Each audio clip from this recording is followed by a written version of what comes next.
Guys welcome back to our S K Manava channel. तो आज हम लोग फिर से स्टार्ट करने वाले हैं पैट इन कल्टिवेशन वर्ल्ड का न्यू एपिसोड। तो बिना किसी देर के शुरू करते हैं। तो हम लोगों ने देखा था कि वो बूढ़ा मास्टर वहाँ पर आता है और लीडर यान को बताता है कि बहुत ज़्यादा ही बुरी खबर है, क्योंकि हमारे कैओस डिवीज़न के लेफ्टिनेंट साओ और लीडर यान दोनों ही मारे जा चुके हैं डेट ऑफ गॉड के द्वारा। सुनकर यान शॉक हो जाती है और बोलती है, क्या बात कर रहे हो तुम? लेफ्टिनेंट साओ और लीडर यान दोनों कैसे मर सकते हैं? वो दोनों तो कैश डिवीज़न के टॉप 10 में मेंबर में आते थे और इससे ज़्यादा ताकतवर यहाँ पर अभी कोई भी नहीं है, बस मैं हूँ। क्या मैं तुम लोगों को कंट्रोल करूँगी? ये अपने मन में सोच रही होती है। फिर वो बूढ़ा आदमी बोलता है, लेफ्टिनेंट यान आप ही कर, अब क्या सोच रही है? हम लोग बहुत ज़्यादा कमज़ोर हो चुके हैं और हमारे पास कोई भी कल्टिवेटर रिसोर्स नहीं है। क्या हम लोग यहाँ पर बैठ के कल्टिवेशन नहीं कर सकते हैं? ये सुनने के बाद यान बोलती है, क्या? फिर सारे लोग मासूमियत से चेहरा बनाकर लीडर यान को देखने लगते हैं। यान बोलती है, हाँ मैं समझ रही हूँ और तुम लोग जैसे कल्टिवेशन करो, मैं अपर लेवल के सारे लोगों को बता के आती हूँ आखिरकार यहाँ पर क्या क्या हुआ। ये सुनने के बाद वो बूढ़ा आदमी और भी ज़्यादा डर जाता है और नीचे झुककर बैठ जाता है और बोलता है, लीडर यान प्लीज़ रुक जाइए, प्लीज़ रुक जाइए। अगर आप ऊपर लेवल के सारे आदमियों को ये सब बताएंगे तो हम लोग पक्के मारे जाएंगे। क्या आप थोड़ी झूठ नहीं बता सकते हैं उनको?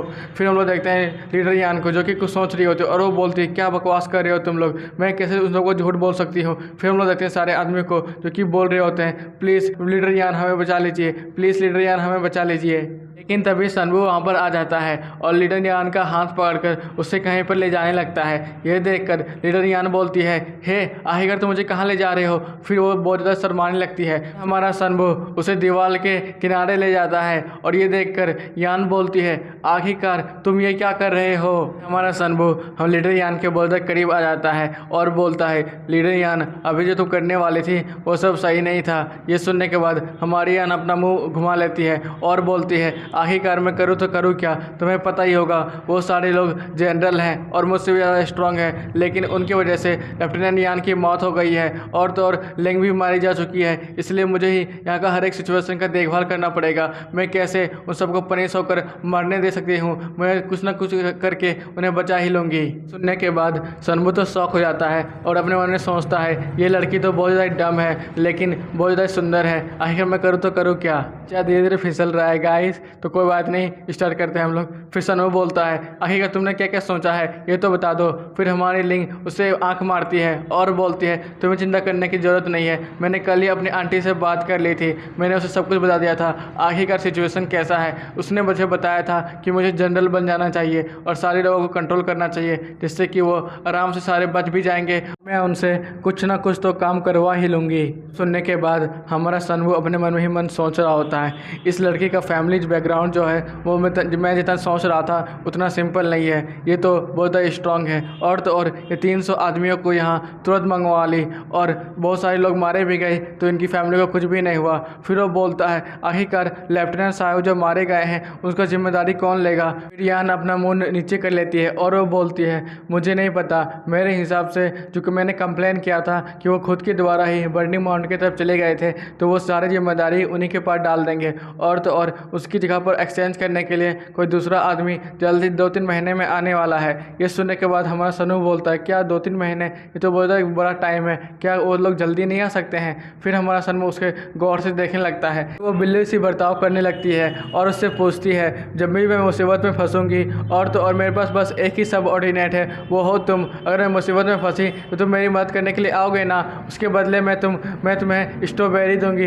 ये वाली, ये मेरी फेवरेट है, क्या तुम इसे लेना चाहोगे? फिर हम लोग देखते हैं सनमुख को, जो कि अपने मन में सोच रहा होता है, अभी तो मुझे मन कर रहा है कि मैं अपने बॉस का ही सर सहलाऊं, लेकिन ये मेरी बॉस है, वो बोलता है मुझे कंट्रोल करना चाहिए। फिर उसे स्ट्रॉबेरी ले लेता है और वो बोलता है कि हाँ क्यों नहीं, मैं तुम्हारी हर एक चीज़ें मदद करूँगा। चेंज होता है, हम लोग देखते हैं सनबू को, जो कि अब रिवर के किनारे जा चुका होता है और टूथफिश का इंतजार कर रहा होता है। कुछ देर में वहाँ पर टूथफिश भी आ जाती है, लेकिन वो अब बहुत ज़्यादा मोटी हो चुकी थी। ये देखने के बाद हमारा सनबू बोलता है, लिटिल टूथफिश आखिरकार तुम इतनी ज़्यादा मोटी कैसे हो रही रही हो, क्या तुम कुछ ज़्यादा ही खाने लगी हो क्या। फिर हमारी टूथफिश उसका मुंह बना लेती है और वो बोलती है लो देखो इसमें लेफ्टिनेंट साहू का स्पेस बैग है। फिर वो बोलता है क्या स्पेस बैग, आखिरकार ये तो बताओ लेफ्टिनेंट साहू का टेस्ट कैसा था। फिर वो अपना मुंह बना लेता है। फिर वो बोलता है चलो देखते हैं आखिरकार स्पेस बैग में कौन कौन से हाई ग्रेड के वेपन है। फिर वो प्रार्थना करने लगता है और बोलता है हे भगवान जल्दी से हम लोग को हाई ग्रेड के वेपन ही देना, क्योंकि हम लोगों ने बहुत ज़्यादा वेस्ट कर दिया है सामानों को। लेकिन वो जैसे ही उस पोटली को खोलता है तो वहाँ देखता है कि बहुत सारी नैपकिन है। ये देखने में तो बोलता है आखिरकार ये इतनी सारी नैपकिन क्या है।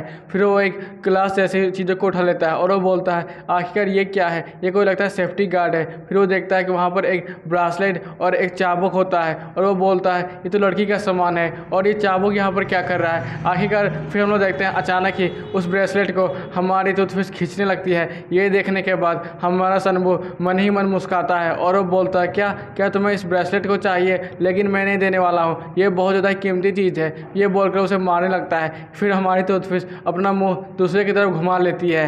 सनबू अपने मन में सोचता है चलो वेट करो और जल्दी से हम देखते हैं कि इसमें और क्या क्या सामान मिलेंगे। फिर वो देखने लगता है तो बहुत ज़्यादा शौक हो जाता है और वो बोलता है यहाँ पर तो बहुत सारी पिल्स है और इतनी सारी पिल्स तो मैं बेच भी सकता हूँ और अपनी टूथफिश को 1 साल भर के लिए खिला भी सकता हूँ। फिर वो बोलता है वाह आज तो मेरा दिन ही बन गया। फिर वो बोलता है टूथफिश लगता है तुम बहुत ज़्यादा भूखी हो, क्यों ना हम लोग दोनों थोड़ी पिल्स को खाकर अपना भूख को शांत करें। फिर वो दोनों पिल्स को बांटने लगते हैं। फिर हम लोग देखते हैं सारी पिल्स टूथफिश अकेले ही खा जाती है और उसे बहुत ज़्यादा एनर्जी मिलने लगती है। इधर सनबू को भी उसका कल्टिवेशन बहुत ज़्यादा तेज़ी से बढ़ने लगता है। फिर सनबू खुश होकर बोलता है आज तो कमाल ही हो गया, इन सारी पिल की बदौलत आज मैंने 124 मेडियन पॉइंट को खोल लिया है। अब मुझे बहुत ज़्यादा स्पेशल पावर को अपने अंदर समाने में ज़्यादा दिक्कत की नहीं करनी पड़ेगी। फिर वो बहुत ज़्यादा उसके अंदर कठिनाई होने लगती है और उसके सारे फैंस में स्पेशल पावर दौड़ने लगता है। वहाँ पर बैठ के अपने मन ही मन सोच रहा होता है यहाँ पर जल्द ही कोई दूसरा लेफ्टिनेंट आने वाला है और तो और वो मुझे फिर से बर्निंग माउंटेन की तरफ भेज सकता है डेट ऑफ गॉड को निकालने के लिए। लेकिन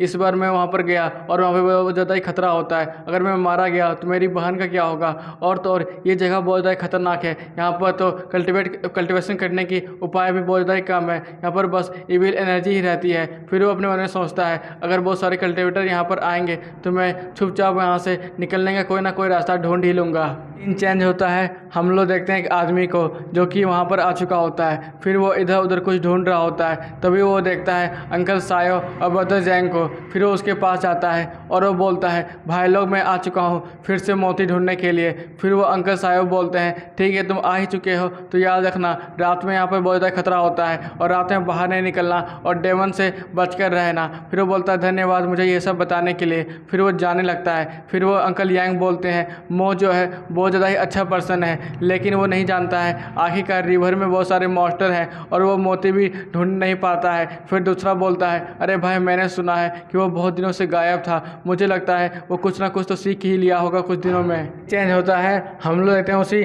मो को जो कि इधर उधर देख रहा होता है और वो बोलता है वहाँ दूर में कोई ना कोई डीमन मछली है, चलो मैं उसे जाकर मारता हूँ। फिर वो पानी में कूद जाता है। फिर हम लोग डीमन मछली को देखते हैं जो कि उसकी तरफ अटैक करने के लिए आगे बढ़ता है, लेकिन कुछ ही देर में वो आदमी उस डीमन मछली को पूरी तरह से मारकर खाने लगता है। फिर वो बहुत ज़्यादा ही इविल एनर्जी को अपने अंदर समाने लगता है और हंसते हंसते बोलता है वाह जितना ही ज़्यादा इविल एनर्जी मेरे अंदर जाएगी मैं उतना ही ज़्यादा स्ट्रांग बनता ही जाऊँगा। वो अपने मन ही मन सोच रहा होता है मैंने अभी तक 2 शरीर को खो दिया है, पहला वो क्रॉप और दूसरा वो मेरा सोल्जर, लेकिन कोई बात नहीं मैं बहुत ज़्यादा इविल एनर्जी को एब्जॉर्ब करने के बाद बहुत ज़्यादा ताकतवर बन जाऊँगा और उस बीस्ट को मार डालूंगा। उसके बाद मुझे कोई भी नहीं हरा सकता है। उसके बाद मैं पहले सोल्जर बॉडी को हासिल करूँगा, उसके बाद उस क्रॉप्स के अंदर समा जाऊँगा। इसी के साथ 1 महीना बीत जाता है। हम लोग देखते हैं हमारी टूथफिश को जो कि बड़े ही तेज़ी से बहुत सारे डीमन मछली को खा रही होती है और बहुत ज़्यादा ही ताकतवर बनती ही जा रही होती है। हम लोग टूथफिश को देखते हैं जो कि अपना मनचाही लाइफ जी रही होती है। फिर वो एक हड्डी का टुकड़ा बाहर फेंकती है। ये देखने के बाद हमारा सनबू अपने मन ही मन सोच रहा होता है टूथफिश तो यहाँ की किंग बन चुकी है, ये जब चाहे समुद्र में जाती है और बहुत सारे डीमन मछली को मारकर मुझे भी स्ट्रांग बनाती है और ये धीरे धीरे कर खुद भी स्ट्रांग बनती ही जा रही है। फिर वो बोलता है चलो अब चलते हैं घर। गाँव में पहुंचकर सनबो एक अजीब से आदमी को देखता है। फिर वो अपने मन ही मन सोच रहा होता है, हाँ मेरे अंकल ने मुझे बताया था कि यहाँ पर एक नया आदमी आया है जो कि मोतियों को ढूंढने में एक्सपर्ट है और वो हर रोज़ रिवर के किनारे जाता है। फिर वो अपने मन ही मन सोचता है कि ये वही आदमी है, लेकिन तभी पीछे से कोई उसे बोलता है, हो सनबो मैं हूँ। फिर हम लोग देखते हैं सनबो को जो कि बोलता है, यान आखिरकार तुम यहाँ पर क्या कर रही हो। फिर यान सनबो को एक टोकन दिखाती है और बोलती है, ये टोकन देखो, ये हर एक तरह का इविल एनर्जी को हम लोगों से दूर रख सकता है। इसकी वजह से मैं यहाँ पर कभी भी आराम से आ जा सकती हूँ। ये मस्त है ना। इसी के साथ ये एपिसोड भी ख़त्म होता है गाइस। अगर आपको अच्छा लगा हो लाइक सब्सक्राइब और एक कमेंट करना बिल्कुल नहीं भूलना। बाय बाय टाटा साइनारा, फिर से मिलेंगे।